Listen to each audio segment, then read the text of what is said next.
the government. It loves you and wants to keep you safe and well. It even wants to make paying taxes, fines, and court costs easier for you. How? Well, you'll need to meet your straw man. He was born the same day you were. He looks like you, has the same name, and lives in your house, but you never knew he existed. You will have even paid his parking tickets or taxes. The worst part?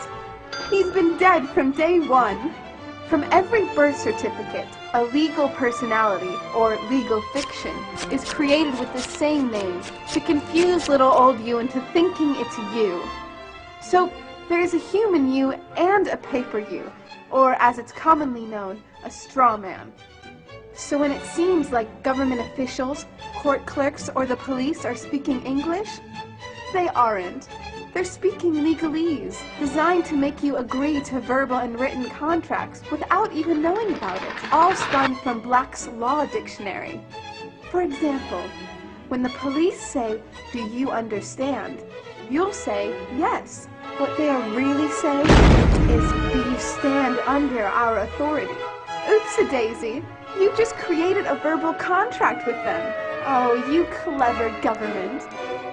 Did you know that whenever you register something, you are handing over title to the person you register it with? That's right. Whenever you register something with the government, they assume it belongs to them. Registered your car? Super! Now you are the registered keeper of your vehicle, and the government can crush it when you don't pay your, straw man's taxes. Expecting a new bundle of joy? Well then you need to register your little darling with a birth certificate. Then they can start the process all over again and create a new straw man for your little one. Isn't that great? So when Junior grows up, he'll be able to generate revenue just like you have. When you notify on your baby by signing the birth certificate, your child becomes a ward of state, and if the government doesn't like what you're doing, they'll assume it's okay to take the child away, or make new rules for things they don't like.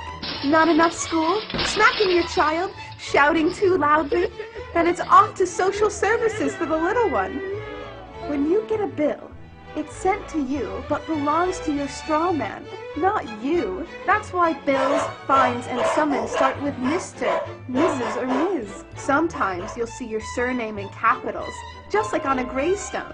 That's because your straw man is dead, and just a silly piece of paper, created before you could comprehend or even consent to it. When you go to court, you represent your straw man. So you, the human, take on any costs, fees, taxes, and fines involved for the straw man. The human you doesn't even need to pay them. But you made a contract with the court by appearing on behalf of your legal personality or straw man, just like the government knew you would. Confused? Well, don't worry. The government doesn't want you to know anyway. If you knew, you'd stop paying things like council tax and parking tickets. Because when you go to court, you are representing your straw man. You are you, alive and made of flesh and blood. Your straw man, or legal personality, is a piece of paper created from your birth certificate. And you think it's you. What a silly Billy. This is a certified true copy of my live statement of birth. You can get this by applying for it at the Registrar General. They'll give it to you. And it's very interesting because this is where it all began. This is the foundation document. All identification is generated from this document. And so if the foundation document is no good, anything that's made from it is no good. That means driver's licenses, health cards, everything. Now what they did here, this is exactly what he meant when he said, soon every American will be required to register their biological property. Now your parents didn't realize what they were doing when they filled this out, and these didn't exist before 1933. Birth records were recorded in scripture, and these only came into being in 1933 when they hatched this plan.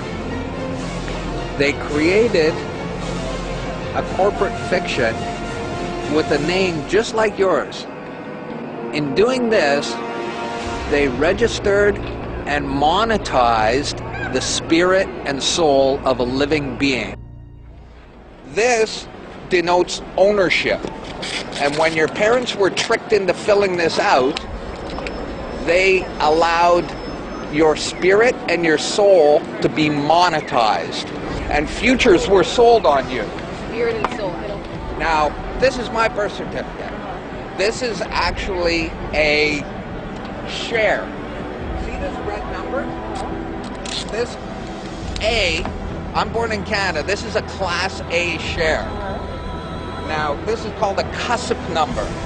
And all securities require a CUSP number. And that's what this is. And you are held as collateral to secure the debt which our government owes to international bankers. So you and me and all these people here are actually collateral. And we don't even own our lives. We are chattel. And we believe we're free.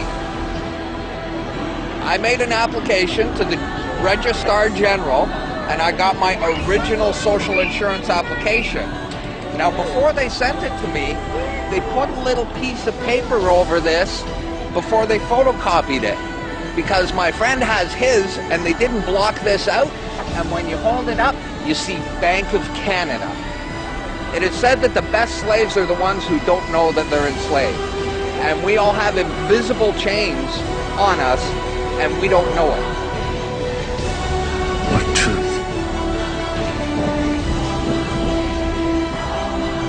That you are a slave here. Like everyone else, you were born into bondage, born into a prison that you cannot smell or taste or touch. A prison for your mind. We're talking about big bucks. We're not talking about hundreds of millions or even hundreds of billions now. We're talking about trillions of dollars. The obligation is immeasurable. Nobody can measure it. This door's wide open now. It's gonna happen, whether you like it or not. Do you notice that they have the same amount of ink on them?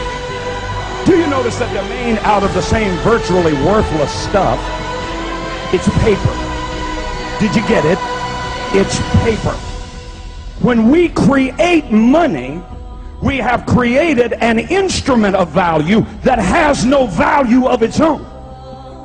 And it's just as expensive or inexpensive to print the 20 as it is to print the 1. In January of 1913, in December of 1913, he signed the Federal Reserve Act, bringing the Federal Reserve System into place in America, and did what Thomas Jefferson said must never happen. He took the control of the money away from the people by taking it away from the Congress and gave it to a group of private individuals who have to pay taxes on the money they loan the government.